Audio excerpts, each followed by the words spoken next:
Thanks for listening to the Pop Culture Cosmos and the PCC Multiverse. Check out more great podcasts today on one of these awesome affiliate networks. You're listening to a Weeby Geeks Network podcast. You're listening to the ESO Network, your station for all things geek. The Tangibound Network. Check it out. TangiboundNetwork.com. Listen to this show, the latest episode, every time. A proud member of the Gonna Geek Network. The opinions expressed are those of each individual. Check out all the other geeky podcasts over at GonnaGeekNetwork.com and get ready, because geekiness begins in 3, 2, 1. On this week's episode, we preview what we are looking forward to at Comic-Con, 40 years of Gundam, and how will Nintendo's new Lite console work out. All this and more as we reach our next stop, the PCC Multiverse. Don't be alarmed. The quasi-shimmering light before you is a trans-dimensional gateway to other worlds, other voices, other thoughts, and other realities. Up feels like down, and down feels like the number 7 on a Wednesday morning. Don't worry. That quivering, blood-boiling sensation under your eyebrows is all a part of the charm. Welcome to the PCC Multiverse. And we're back with another episode of the PCC Multiverse. My name is Gerald Glassford from Pop Culture Cosmos and Game Source. We truly appreciate everyone out there listening to all of our great shows. But it wouldn't be a PCC Multiverse without my good friend. He is our Lite console for Pop Culture Cosmos. You got to check out everything going on today at popculturecosmos.com, Pop Culture Cosmos on Facebook, YouTube, Instagram, and so much more. It is my good friend.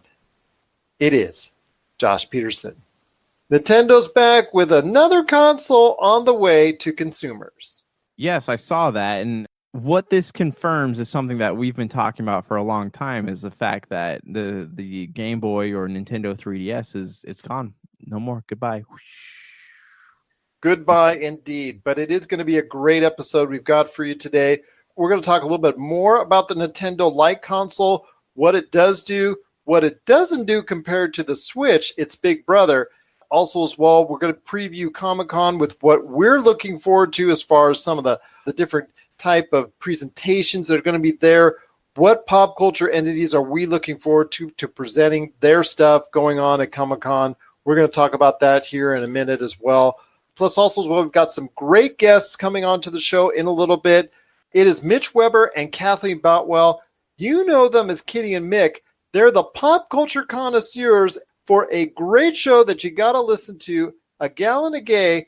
Also, like us, one of Podbean's podcasts of summer. And again, from both of us, we thank Podbean so much for being one of the highlighted podcasts of summer for Podbean. It's on all the available podcast outlets. They're coming up here also in a little bit to talk about not only the advancements of LGBTQ plus causes in the entertainment industry, where do we stand as far as women representation as well in the entertainment industry. Plus, we're going to go through a gambit of stuff when it concerns Stranger Things, Star Wars, Marvel, and so much more in pop culture. Great conversation I had with them recently, and they're going to be on the show in just a bit. We've got a great song from our good friend Warren Fernandez, aka Emoji Engine.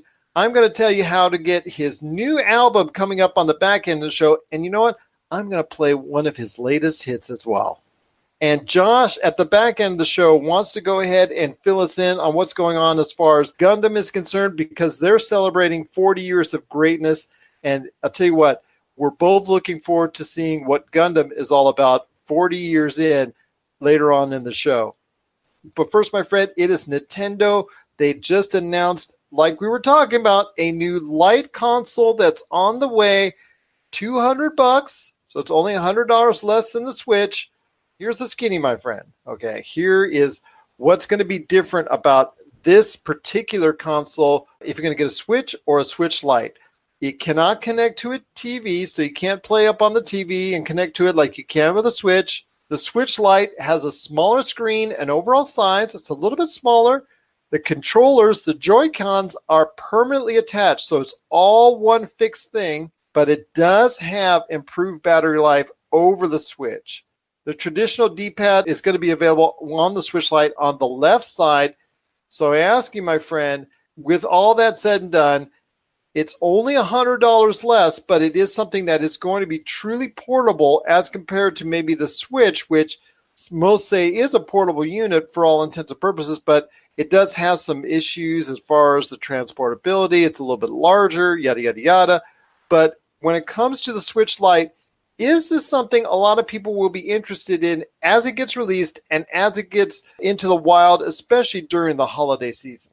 What this shows me is that, Nintendo has no intention of keeping the 3DS going, right? Like, this is their new console. They want to have everything on one platform, which makes sense because they had so many eggs in different baskets, so to speak, as they've been going through the 3DS, the 3DS Lite, the 2DS, whatever you want to call it. This is the first time that they're trying to consolidate everything they make, which is cool because it means if there's something they're going to put on 3DS, we'll get on Switch now. But I don't like this whole thing because if you want to have a Nintendo Switch, the whole purpose of having it is the idea of being able to take it on the go, then plugging into the dock and playing it. But with this, it's just a handheld system. So why not just make the Switch cheaper? In your opinion, why wouldn't they just make the Switch cheaper instead of making a console that doesn't dock? Because doesn't that defeat the whole purpose of what the Switch is? I think it does, but I can tell you the reason why they don't want to go ahead and bring down the price of the Switch, and that is the fact that even though it is the number one selling console right now,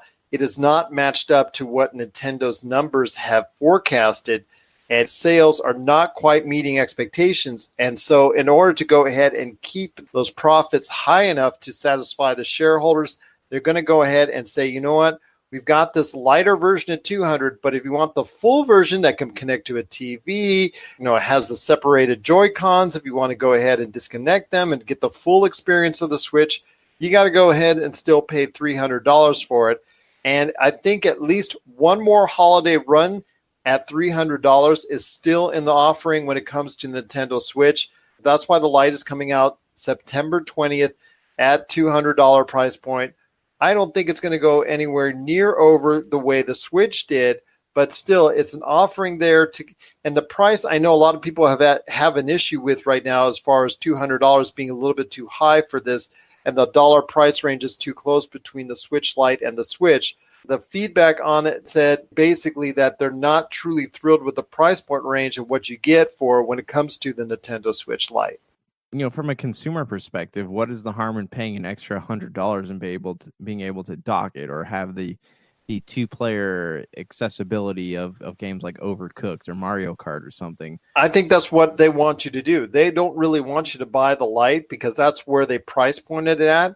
They say if you want something that is truly portable 100%, then go ahead, take the Lite. But we really want to target the $300 price point range because I can tell you for a fact that as these consoles get older in their life cycle, the more profitable they become if they stay at or near the original price point range. So the longer it stays at $299 for the Nintendo Switch, the more profitable it becomes.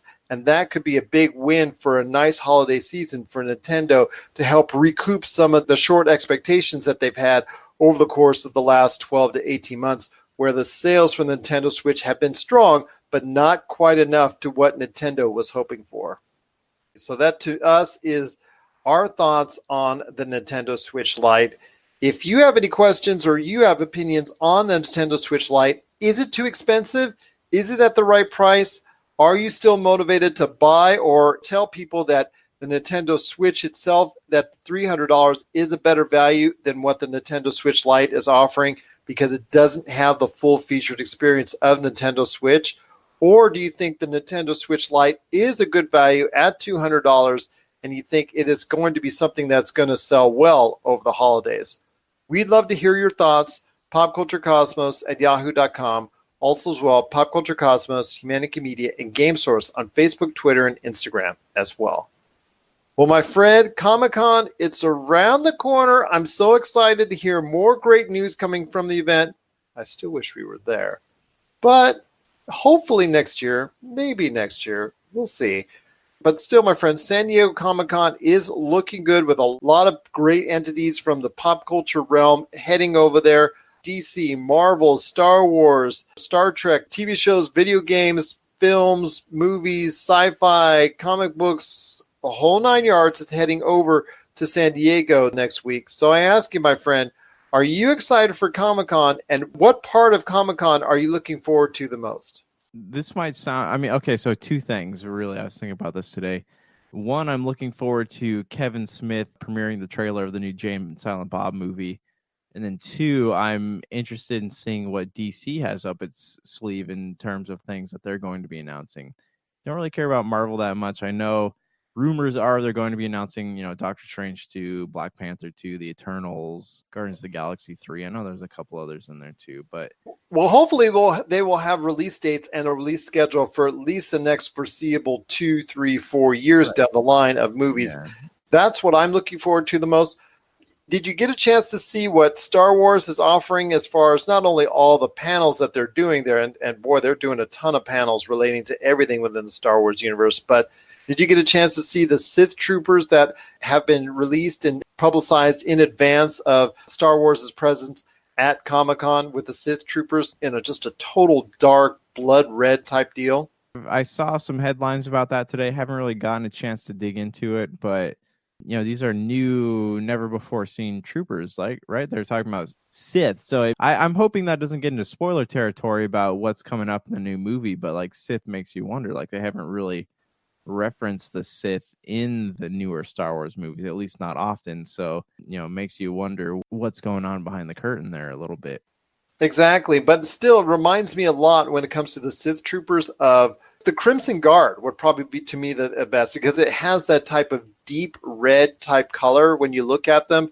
And it's something that I don't know how they relates to what we're going to be seeing in episode 9, The Rise of Skywalker, or how it's going to deal with the First Order and all that. But I'd love for them to go ahead in episode 9, maybe deal with a backstory for John Boyega's character about how he got forced into the First Order and how they used to go ahead and do that, because they've only talked about it in a roundabout way. So I'd like to at least spend 5 minutes maybe on a flashback dealing with that. Just 5 minutes. That's all we need.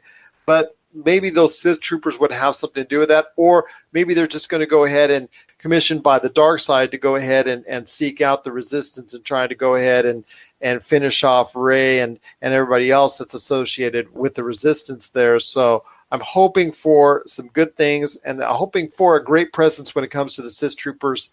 And they're not just there for 2 minutes and just there to sell toys for the next 20 years.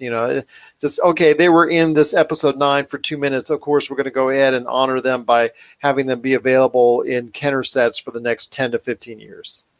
Well, I mean, that is typical Disney stuff, right? They'll put things in movies just to sell toys or T-shirts or whatever. Well, that's Star Wars stuff. Star Wars taught them how to do that. Right. But ever since Disney took over Star Wars, have you been reading the things coming out today about Tony Gilroy just came out this week and said that Star Wars Rogue One was a mess before he got there. And if you read a lot of the interviews with Garrett Edwards, it's because Disney ripped out a bunch of stuff that he put in there because they didn't like how dark the movie was. Disney, they have a certain tone they're going for marketing purposes. So you can't really, I don't know. I have a hard time trusting things that they say, but it would make sense to me that they would do something like that. I just wish that they wouldn't. But that's Disney for you. That's Disney. I know a lot of people have concerns over what Disney does and when it oversees all these different type of entities and pop culture properties. But unfortunately, that's what you're going to get when you got Disney now owning a great percentage of the entertainment world. But I am excited about a lot of great things coming to Comic-Con. There's going to be more news talked about when it concerns the new Picard series for Star Trek, CBS All Access, Terminator Dark Fate. We're going to see if that's worth our time. I know we're going to see a lot of trailers. Like you said, hopefully a lot of behind-the-scenes footage will actually sneak out to the public. Will we see some stuff from Bill and Ted? You never know. I know also as well there's going to be the actual gameplay footage, which should have been, for all intended purposes, shown at E3, but gameplay footage that Square Enix is actually going to debut at Comic-Con of Marvel's Avengers. So that I'm excited for. And pretty much every major pop culture property, we're going to talk about DC and all the stuff that's going on, whether it's shows on the CW or their shows that they've got for the DC streaming service, or what they're planning to do in relation to the HBO Warner streaming service type deal that they're all coming together on. That recently announced that they've also got the Friends package as well. So I want to hear more about DC and what they're looking forward to, especially when it comes to the Joker. Maybe they'll have more footage of that. Birds of Prey even. So I'm looking forward to a lot of great stuff. Jumanji's coming out. I believe some information will be coming out for that. So a lot of great things coming out at Comic-Con. We're really excited for it. If you want to go ahead and keep track of what's going on at Comic-Con, stay in touch with our Pop Culture Cosmos Facebook page. We're going to be feeding the news left and right as they happen, as they're talked about, updating you on what's going on with all the pertinent news information from these various panels. We're going to go ahead and bring it to you on our social media, especially our Pop Culture Cosmos Facebook page. But what are you looking forward to when it comes to Comic-Con? Share us your thoughts, popculturecosmos@yahoo.com. Also as well, Pop Culture Cosmos, Humanica Media, and Game Source on Facebook, Twitter, and Instagram as well. Coming up next, we've got some great guests coming by. They are the Pop Culture Connoisseurs, Kitty and Mick from A Gal and a Gay. We're going to talk about some issues within the entertainment industry on where it stands in regards to female empowerment, but also as well LGBTQ plus representation within the industry. Where does it stand? Plus a lot of great talk about all your favorite pop culture topics. DC, Marvel, Stranger Things. We talk about all that and more. This is the PCC Multiverse. Listen up, all you gamers out there. Miracle Fruit Oil is ramping up the deals on its awesome Vitabrace gaming wristband. Vitabrace is clinically proven to help improve your gaming performance. Vitabrace will help you achieve your gaming goals, whether it's that single-player campaign, retro classic, or battle royale. Head on over today to miraclefruitoil.com, and if you use the code Vitabrace50, you'll get half off on a Vitabrace gaming wristband, or use the code Buy One Get One, and it's buy one, get one free. That's right, just use the code Vitabrace50 or buy and the number one, get and the number one today to get some great deals on some Vitabrace gaming wristbands. So check it out today at miraclefruitoil.com. Vitabrace, win with it. All right, and we're back with the program. Once again, it's Gerald coming right back at you here. And I'll tell you what, it's a great time indeed to talk pop culture. We are on the verge of one of the greatest times of the year when it comes to pop culture, and that's, of course, the San Diego Comic-Con, where there's a lot of stuff being talked about, a lot of projects being done, a lot of dates being given. I hope Marvel.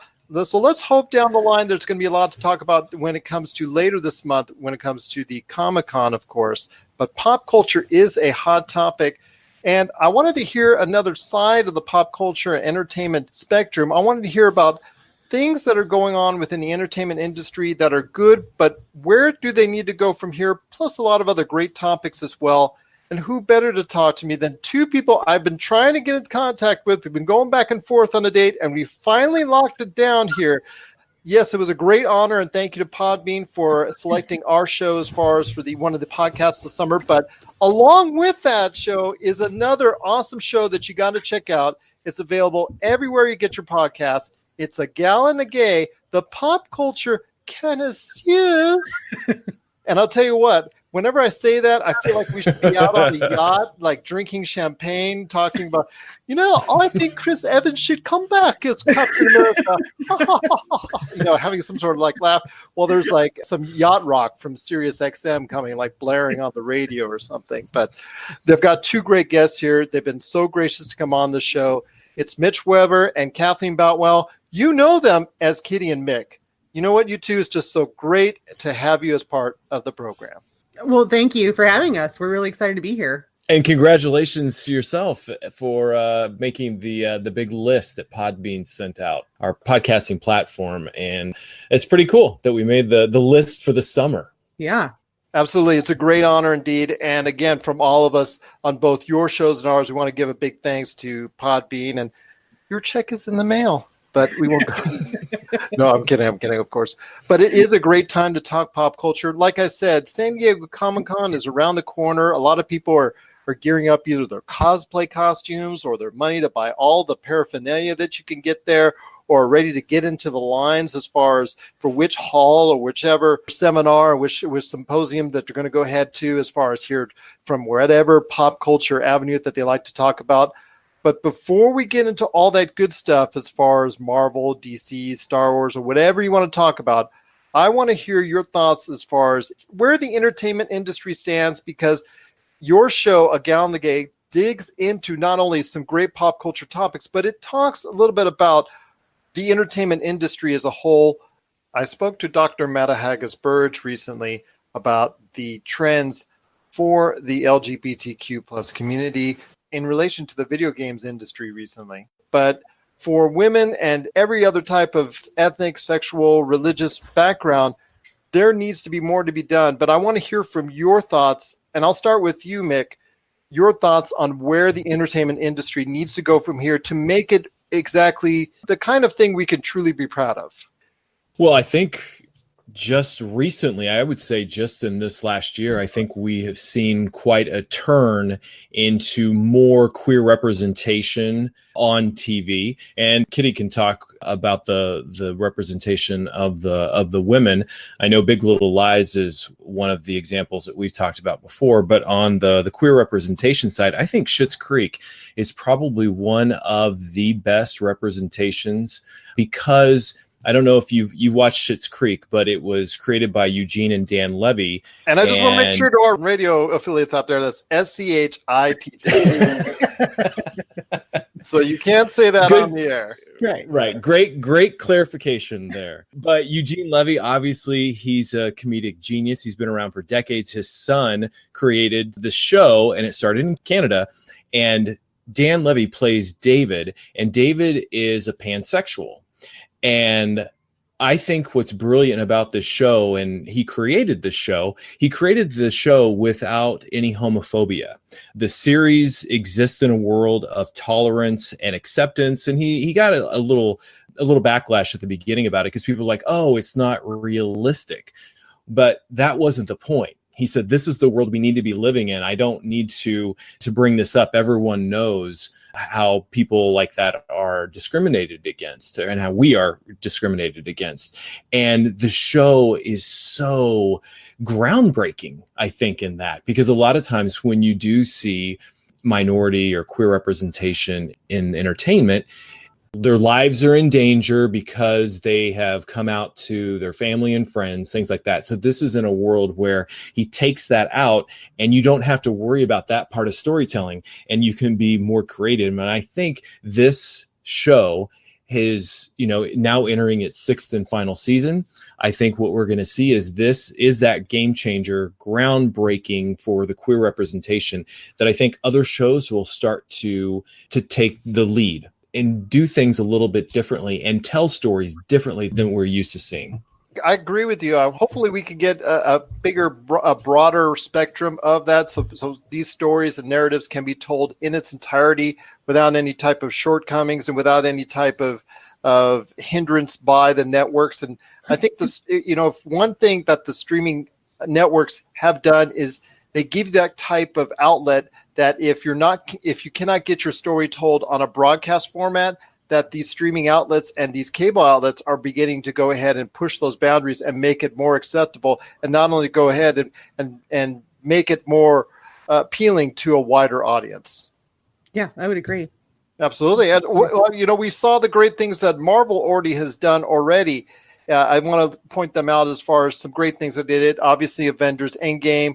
There's the climactic scene there where all the women are coming together, possibly teasing an A-Force, but that's up to them if they will go ahead and do that as far as an all-ladies Avengers unit. I think that's probably something that could be in the works after seeing Avengers Endgame. But I want to know your thoughts, Kat, on where the industry needs to go from here. Obviously, you both have said Big Little Lies is a big reason for the advancement and causes for women, but we've seen a lot of shows in recent years help that cause just as well. But you'd like to see it also going forward even more. I think, especially just in the past few years, women's issues have really come into play, and just making these strong female characters who are independent and smart, and who don't need a man to, or children to make their lives complete. And I think Marvel did a great thing with Captain Marvel and all the other strong female characters they have. But I mean, like even shows like Game of Thrones, they had some strong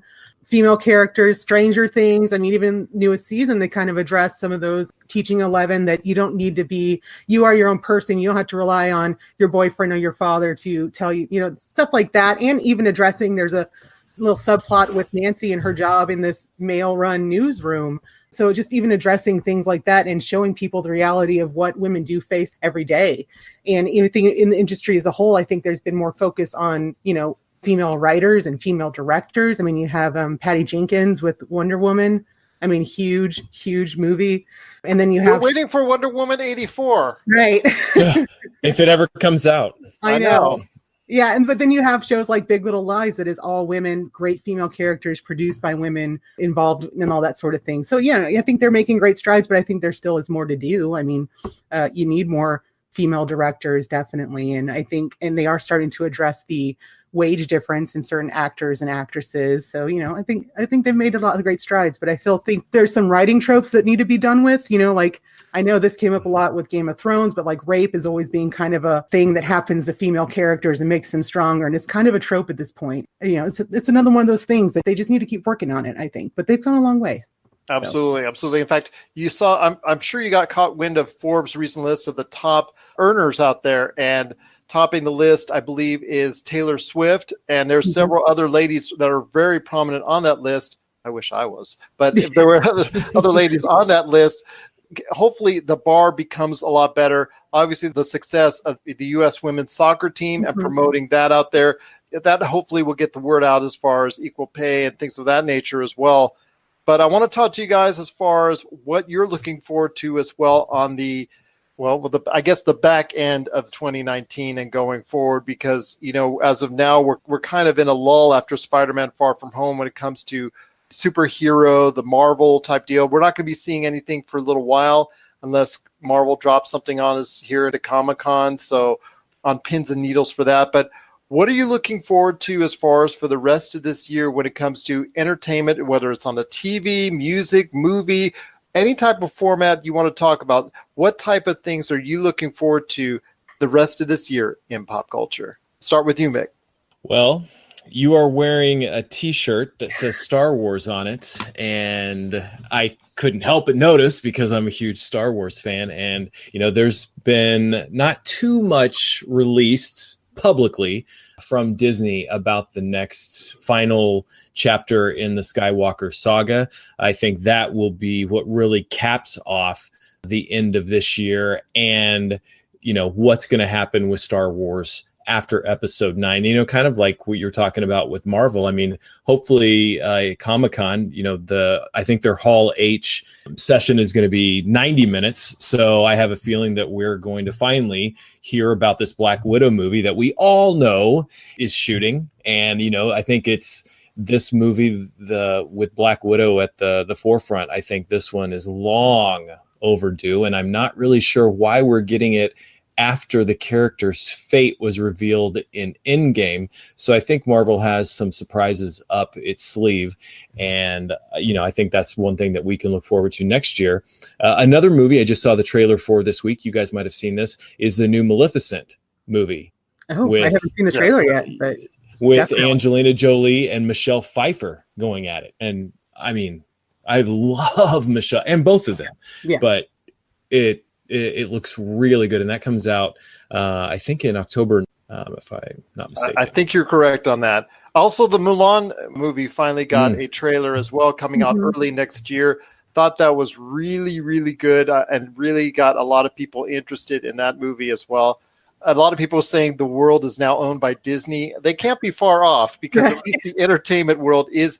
Disney's got a nice little stranglehold, wouldn't you say, Kat? For sure. I mean, it is kind of funny how many major properties they own now, and how many, it's a little unnerving, but I mean, Disney does stuff right for the most part. So you hope that there's certain titles that they have now that they'll keep true to that, and we'll see what happens, especially now that they own X-Men and the Fantastic Four and all that. So we'll see how that goes. Well, does it scare you both? Does it scare you that Disney has this kind of chokehold on the industry at the moment since the acquisition of Fox? I don't know if it scares me, but I mean, it's like, it is a little concerning that one major company can, I mean, what's next? What are they going to get next?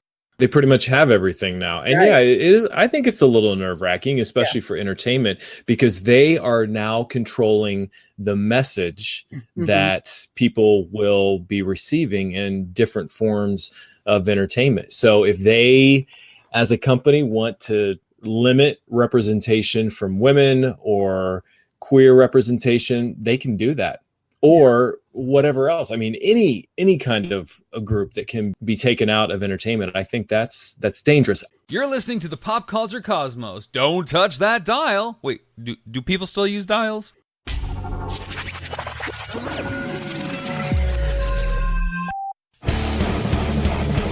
Get ready for Kitty Origins Evolutions, the latest documentary from Rob McCallum.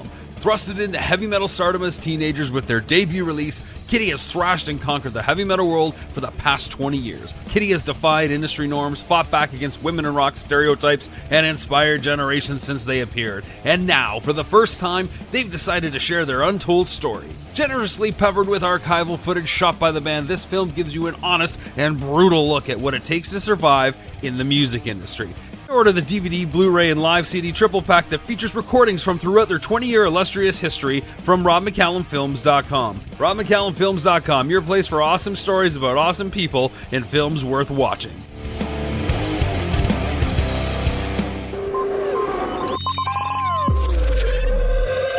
Obviously, Disney, from everything that we have seen, they're not doing that. They're actually sort of increasing that. I mean, look at Frozen. Frozen 2 is coming out. And, you know, there's a lot of talk about one of the leads being a lesbian. And I don't think they're hiding. I don't feel like they're hiding that fact. Yeah. And I mean, and I think, you know, also with the new Ariel live action coming out, and they cast a woman of color in the part, you know, obviously they're taking the representation aspect very seriously. And so it's refreshing to see a company do that, no matter the haters. Yeah. So I think Disney hasn't given me any reason to believe that they would ever do something like that. But again, you never know with these multi-million conglomerate companies. Right. So yeah, exactly. They hold the key. They do indeed, especially since as of now, I think at least in the domestic box office, they garner close to 40%, well over 30, and I think it's closer to 40% of the domestic box office this year. And that is something very scary when all things are considered. Plus, you've got Disney Plus coming on the way very, very soon. Right. And well, it's all heating up right now because you've seen the wars that are coming around. Disney Plus is coming around the corner. You've seen what I'm sure you see the news of what happened to The Office, and that will be leaving at some point to Universal, to their streaming service. You've just heard the news, I'm sure, about where Friends is going to. So talk to me real quick. I want to hear your thoughts on where these streaming services are going and how this is affecting the consumer, because Netflix, it used to be just, okay, I got Netflix, I'm good. Now, by the time 2020, 2021, especially when The Office leaves and when Friends goes somewhere else, and there's all these different entities at play. Let's not forget Apple. Let's not forget all the other streaming services that are out even now, like Hulu, CBS, All Access. You know, a lot of people say it's just like having cable all over again. Could they be wrong? No, I mean, we just had this conversation. We just had this conversation, and that was my concern, because I mean, eventually you're going to have to buy several different streaming services to find the content that you like and want. And then it's going to be just as expensive or more than cable. And so I don't know if that's just the wave of the future and that's how cable companies are going to go. Eventually they're not going to exist. They're going to exist through their streaming platforms. Who knows? But like, it's just, and I worry for Netflix too, because there's a large population of people who have Netflix for those old standards like The Office and the Friends and any of those old shows they want to binge. And if those get taken, like, they're left with although they have great original programming, outside of that, there's not, I mean, they have thousands of titles, but a lot of it's like just boring stuff you don't really want to watch. So it just, you know, I think Netflix is probably really worried. Well, as I mentioned on the show before, The Office okay, let's say take out, Stranger Things, Mhm. Bird Box, all those other great things that they've done, Black Mirror, all those great things they've done. The Office is still far and away the most watched entity on their program, and Friends is number 2, a distant number 2, but still a number 2. Right. So you're taking away your number 1 and 2 properties consistently over the course of the year off of your network. That's going to be a sign that maybe Netflix is going to hit some hard times. Mitch? Well, and they just raised rates. Yes. So I think yes. we're probably going to see another rate increase again. And I think Netflix has seen the writing on the wall. I know that I think it was just after season 2 of Stranger Things, the Duffer Brothers had said something how they, at that time, they were thinking that maybe season 5 would be where they would hang it up. There is no way that is happening. There is I think no season way that 4. is happening now.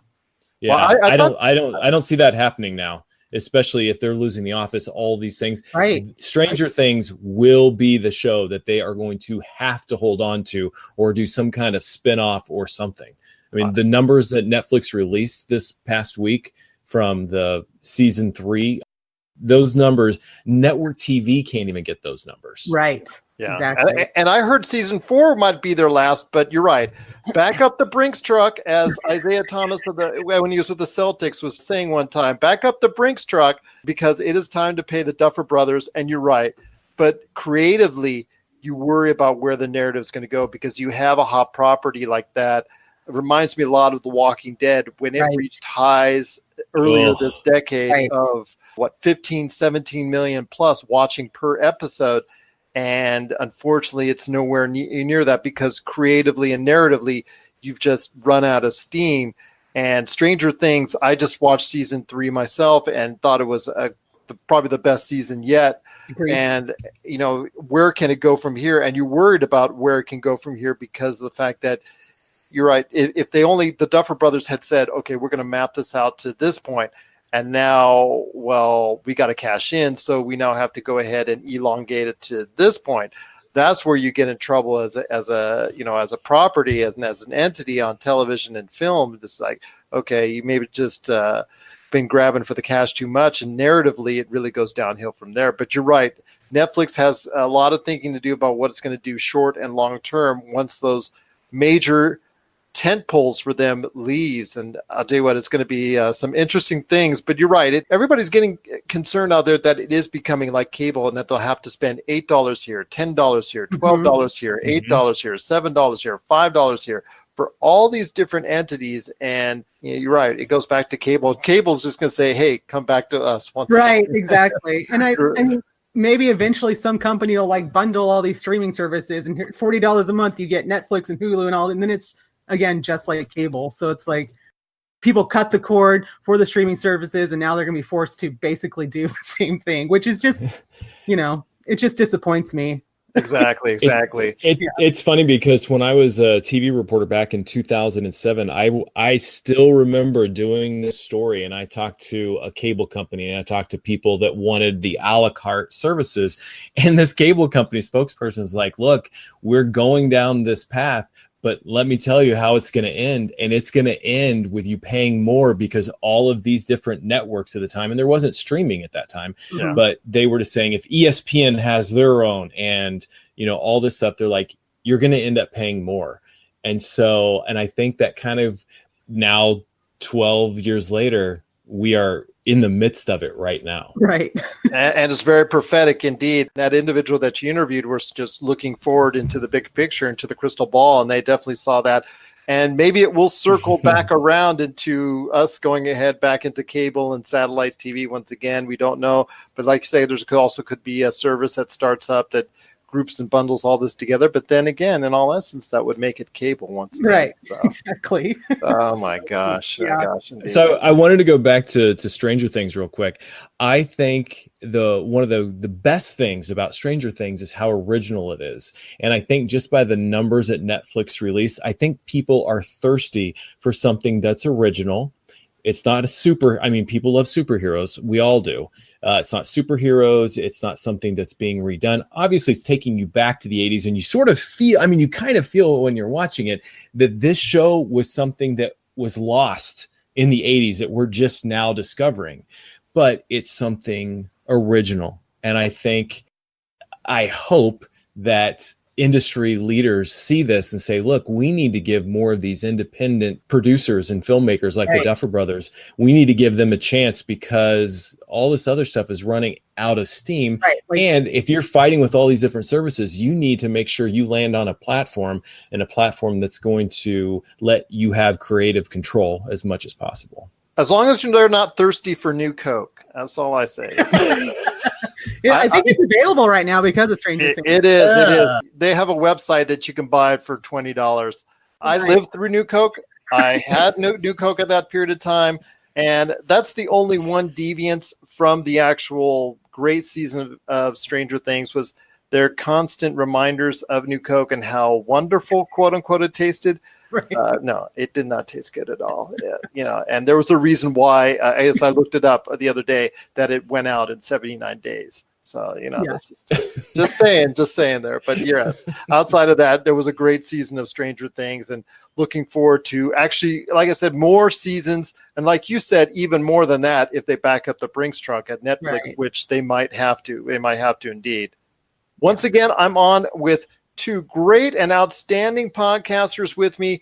It is Mitch and Kathleen. You got to check out their great show. They're the Pop Culture Connoisseurs. I got to say that just so correct, best I can saying that. It is a Gallon of Gay. They have a great show that you got to catch up with on pop culture. They are one of the podcasts that Podbean has recommended that you listen to this summer, but it's available on all the different podcast platforms. It's been such a great time talking to you. And I've heard your show. It's an awesome show. But, I could say all I want about it. But I got to hear from you both, you, Kat, and you, Mitch. What is it about your show, Gallon of Gay, that really gets those people drawn in and get them listening to your awesome program? Well, I think Mitch and I have a really great relationship. We've been friends for a very long time. We met in the TV industry. We worked in TV news. And while it's not Hollywood, we do kind of have an understanding of how some things work and that sort of thing. So I think just having that a little bit of insider knowledge kind of gives us a different perspective on certain things, especially when we talk about industry things and that sort of thing. So I don't know. We're not experts. We're just pop culture fans, and we just talk, and we love to talk about stuff. So yeah, I think that's why, if you really just enjoy talking about pop culture, listen to us. Mitch, what are some of the great episodes that you had? Kat has already teed it up for you. What are some of the great episodes that you had, and what are some of the great topics that you both have talked about? So we are based in Kansas City and Austin. And Kansas City, a lot of people don't consider this, but Kansas City, even if it's a flyover country, we have a lot of great filmmakers and up and coming filmmakers. And we have film festivals, and Queer Eye was just here last year. They filmed 2 seasons here. One of the guys I work with quite a bit, he was actually one of the main videographers on it. And so we got a lot of insight into the new season of Queer Eye. And actually someone I know was actually featured in this new season coming up. And so we're going to have some interviews with him. And I like our interviews with these local filmmakers and those in the industry. We did an interview with Savannah Rogers, who is an up-and-coming LGBT filmmaker. And she did a TED Talk and got on Kevin Smith's radar. And she has been hanging out with Kevin Smith, and we're going to talk to her next week. And we've done some pretty fun interviews. We go to movie screenings. I just saw The Lion King before it's released next week. So we kind of like to add, like Kat mentioned, like a little bit of the knowledge that we have and the things that we have learned. And we kind of want to put that in our podcast as much as possible. Yeah. And I know you probably can't say yay or nay, but can you just raise an eyebrow something if you like The Lion King or not? I can. I was telling Kitty that I can't say this.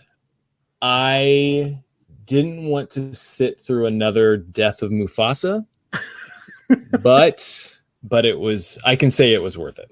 Okay, fair enough. But by the way, James Earl Jones might just outlive us all. Just want to let you know. I know, he might. Well, I'll be okay with. Right? But yes, I'll tell you what, it's going to be an awesome time. The Lion King is coming out a week from Friday here, coming up very soon, right around the corner. Before we hand it out, I got to ask you if there's one thing that you are just eagerly, just most anticipated for. I know we talked about your various things that you're looking forward to down the road, but I want to know if there's one thing from pop culture that you're looking forward to the most about having a conversation on the show. What would that one thing be? Kat, I'm going to start with you. Like person or anything, music, movies, television. We are planning to interview some people involved with the new season of Queer Eye. I'm looking forward to that because it's a big show. And it was a big deal when it came to Kansas City. I used to live in Kansas City, and so it was a big deal. I'm looking forward to that. I mean, I can tell you one movie I'm really looking forward to. In December, the new Little Women comes out, directed by Greta Gerwig. And I'm a big fan of the 1990s version with Winona Ryder. It's one of my favorite movies. And so I'm anxious to see how it is. So I would say, I'm a Star Wars fan too, not as big as Mitch, but I would say I want to see Little Women even over Star Wars. I'm that big a fan. Well, I will just say this. I'm kind of angry at Winona Ryder, the fact that when she did that movie to now in Stranger Things season 3, she looks substantially better than I did around the time of Little Women and around the time of Stranger Things season 3. I will just say that. It's jealousy. You know, she does look great, and I'm so glad she's back. I mean, I love her. She's always been one of my favorites. So. Oh yeah, she's a great actress. I mean, she's appeared so much throughout the years, Star Trek, whatnot. So yeah, it's just she's done just a great job. I should say the original rebooted Star Trek, which in and of itself sounds weird, but okay, it is. But Mitch, is there one thing that you're looking forward to the most in pop culture?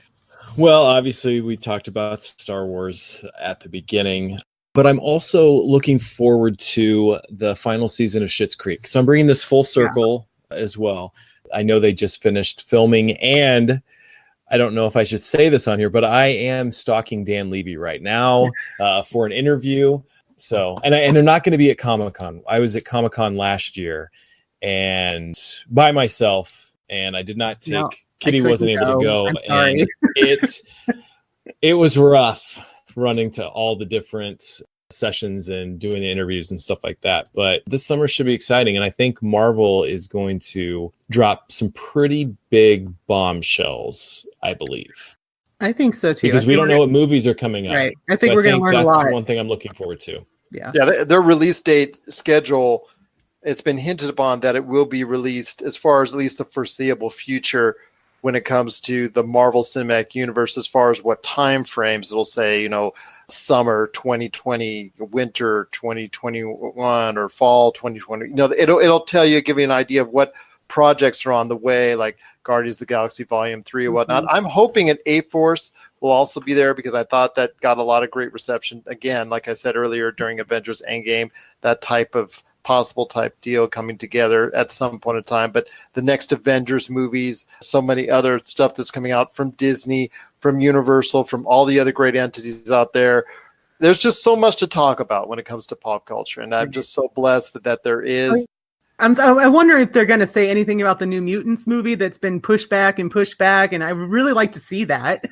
So I know right now it's slated for April of next year. So I don't know if we're ever going to get an answer. I wonder, So maybe it'll be pushed to Disney Plus. Yeah. I have a feeling it will be. I mean, it was slated for August, if I'm not mistaken. I think so. Yeah, it was supposed to be this summer, but then that happened, and now it's later. So anyway.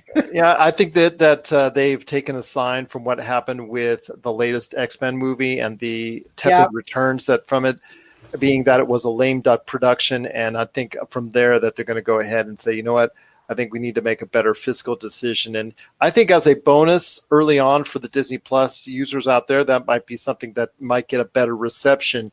I mean, we've seen movies that would have been panned and maybe not be successful on the big screen, like the most recent Cloverfield, that being instead put on a streaming service and garnering big numbers on a streaming service because the fans felt it was something special and something that their entity could love. In fact, what was the Will Smith movie that he did where he's a cop and a sort of like fantasy? Yes, exactly. Yeah. That movie would probably not have scored very well. That would have bombed big time, I think. Yeah, I think you're right. Yeah. But instead, there's a sequel on the way for Netflix. Right. So that tells you right there that if people are becoming smarter and smarter about how they are distributing their movies, is it going to hurt the movie system long term? Maybe, because there's also the fact that movies are not getting any cheaper. So we'll have to wait and see what it does for the movie industry as a whole. But as a pop culture and as an entertainment format, whether it's music, whether it's movies, television, video games, whatever, it's just the resources that you have now as an individual, it's just tremendous. And the opportunities out there seemingly are endless if we choose it to be. And I'm hoping for great success for all of them. But mostly I'm hoping for great success for you too, because your show is quite a wonderful experience. And if you haven't caught it yet, it is A Gallon of Gay. They are the pop culture connoisseurs, and you can catch their show. What, is it weekly, bi-weekly? I thought it was bi-weekly, if I'm not mistaken. Is that? Yep. Okay. Yeah. About bi-weekly, yeah. Okay. About every 2 weeks, it is available. Just go ahead and follow them. If you go ahead and follow them and you go ahead and subscribe to their show, it'll just pop up right there for you on virtually every available podcast format. So no matter if you have Podbean, no matter if you have Bullhorn, Podchaser, or any of the other 500,000 podcast apps that are out there, you'll be able to get A Gallon of Gay, and you'll be glad you did. Well, Mick, Kat, it's been a great time talking to you both. And I'll tell you what, it's just so awesome to have you part of the show. And again, I would love to have you come back on when you two have the time to talk more great pop culture topics. Absolutely. Anytime, really. Anytime we can figure it out, I would love to be on the show. Thank you so much for having us. We've had a great time. Really appreciate it. Well, I've had a great time as well. And we're looking forward to have you on our show. Yeah, absolutely. We extended an invitation to you. So we'll absolutely. Anytime, no problem. So, absolutely. It would be awesome to be on your show. I'd be truly honored. And as a fellow, what do we call ourselves? Summer highlighted podcast, Podbean podcast? I don't know. Just as a fellow summer highlighted Podbean podcast, it's truly great to have you both of you, a part of the pop culture cosmos. If you're tired of sifting through flea markets for rare and unique games, we can help. Retro City Games in Henderson, Nevada, only 5 minutes from the Las Vegas Strip, has all your favorite gaming staples, classics, and a wide selection of rare games with new stuff always appearing on our shelves. Come in and chat with Nicole or Doug about your love of games and watch as they help you complete your collection or find your childhood favorite. And don't forget, Retro City Games loves trade-ins. So if you have any Nintendo, Super Nintendo, Sega, Xbox, PlayStation, or even PC games, come in and visit Retro City Games today. Welcome to the new metropolis of gaming, Retro City Games. And we're back to close out the show. This is the PCC Multiverse. If you need a listing of where we're at, because we're being played all around the world, 7 days a week, check out our listings on our Pop Culture Cosmos Facebook page. I want to say a quick hello to our good friends at Radio Cobleskill 105.9 FM. Cannot thank them enough for playing the Pop Culture Cosmos and the PCC Multiverse each and every week. We love you so much and appreciate the entire audience that's listening. Plus also as well, we're on so many different formats when it comes to podcasts. So if you miss an episode on the radio, you can always check us out on our Pop Culture Cosmos channels all over the place on podcast outlets everywhere, including our friends at Podchaser. Check us out today on Podchaser or Podbean, as we're one of the highlighted podcasts of the summer there as well. So some great things going on. And Josh, before we talk some Gundam, I do want to say I did get word this week that the Podcast Radio Network, as of now, is going to be down for the count due to some health issues and things of that nature. Our good friend John Sweeney Jr., I just want to send out our best to him and cannot thank him enough. It was him and the Podcast Radio Network that got this whole thing started for the Pop Culture Cosmos. He believed in what we could do. We became the number 1 and number 2 shows for over a year on that network, and I cannot thank him enough for giving Pop Culture Cosmos an opportunity. Plus, Humanica Media, they were a top 5 show as well for several months on the Podcast Radio Network. We cannot thank him enough for allowing us the opportunity to grace their airwaves. Yeah, it was a pleasure. I'm, grateful to John for giving us the opportunity to do that. Sad to hear they're going off the air, but who knows what the future holds, man. If you're one of the people who caught us on the Podcast Radio Network, thanks for following us all this time. Absolutely. And again, I'm my best to John Sweeney Jr. Cannot thank enough for everything he's done for us. Well, my friend, 40 years of Gundam, it's now upon us. So you are the master of celebration when it comes to anime, and I know there's a lot of good things to talk about. So what's going on with 40 years of Gundam and the celebration that's just about ready to begin?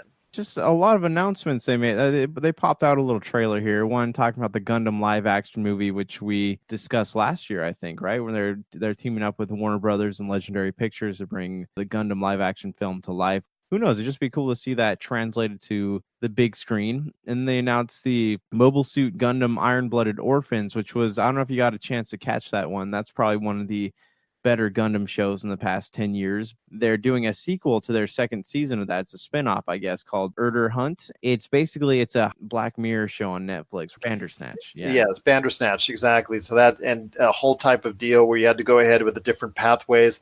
That was interesting. I'm not sure it was a 100% fully executable type format, but still it speaks to the future of what could possibly happen for interactive television. Yeah, and that's kind of what they're doing with this, right? It's like a half anime, half mobile game. And then they announced some shows: Gundam Build Drivers Re-Rise, Gundam Recon Guista in G, SD Gundam World Sengoku, and then Mobile Suit Gundam Origin Advent of the Red Comet. In honor of the Tokyo Olympics coming up here, they are going to launch a Gundam into space, which is kind of cool.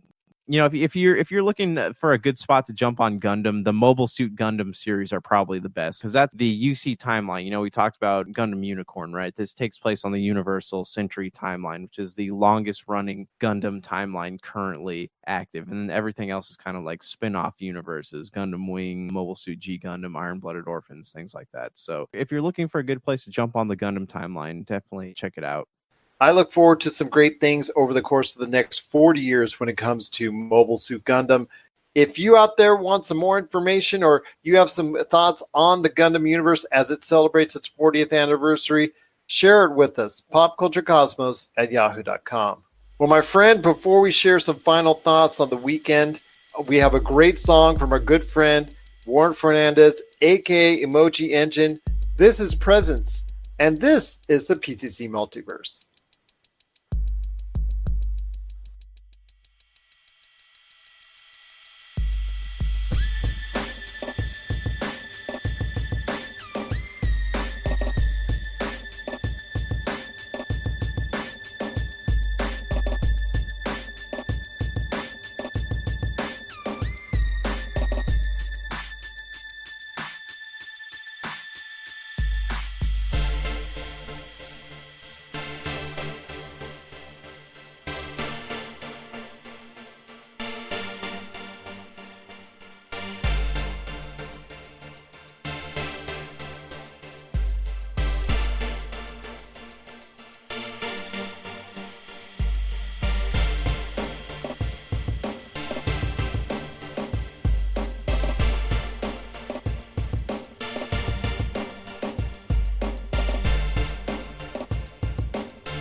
Once again, that's Emoji Engine, EMOJIENJIN, and his song Presence, part of his brand new album Unbreakable, which just came out this week. If you want to go ahead and grab the whole album, it's only $5, and you can go ahead and get that today on bandcamp.com. Just search Emoji Engine, EMOJIENJIN, We're going to play more from this album in upcoming weeks, so stay tuned for that right here on the Pop Culture Cosmos and the PCC Multiverse.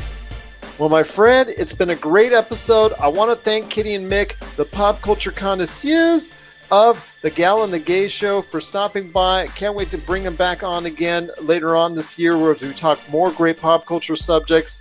We've got another great show lined up for you on Monday's Pop Culture Cosmos. It's our list of the Marvel Cinematic Universe in order after what's happened with Spider-Man Far From Home, the end of the Infinity Saga, Phase 3 and all that. So looking forward to sharing our list coming up on Monday's Pop Culture Cosmos.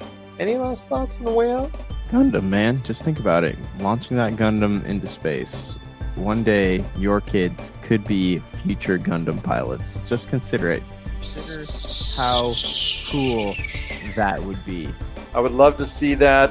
Hopefully I will live long enough, but then again, I'm going to get arthritis here trying to wait for another Disney remake to come out.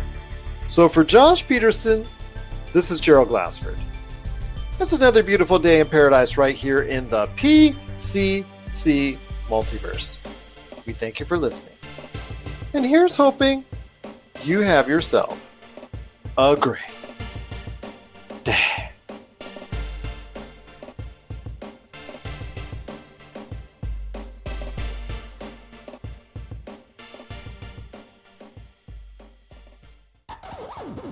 We are the Cigar Nerds, bringing nerdy sophistication and geeky indulgence on all topics, including movies, video games, science, and pop culture news, all from the Nerd Cave Cigar Lounge. Find us on iTunes, Stitcher, Google Play, and wherever fine podcasts are found, including ESONetwork.com and CigarNerdPodcast.com. So fire up a cigar, it's time to get nerdy. You're listening to a Weeby Geeks Network podcast.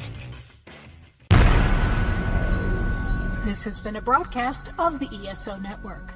Be part of the crew and help support our shows by donating to our ESO Patreon or by shopping through Amazon.com or the TeePublic store, which can all be found at www.esonetwork.com. The ESO Network, your station for all things geek. Tangent Bound Network. Let your voice be heard. TangentBoundNetwork.com. Thanks so much for downloading the Pop Culture Cosmos, and stay tuned as more great podcasts are on the way. Thanks again for listening to us here at the Pop Culture Cosmos.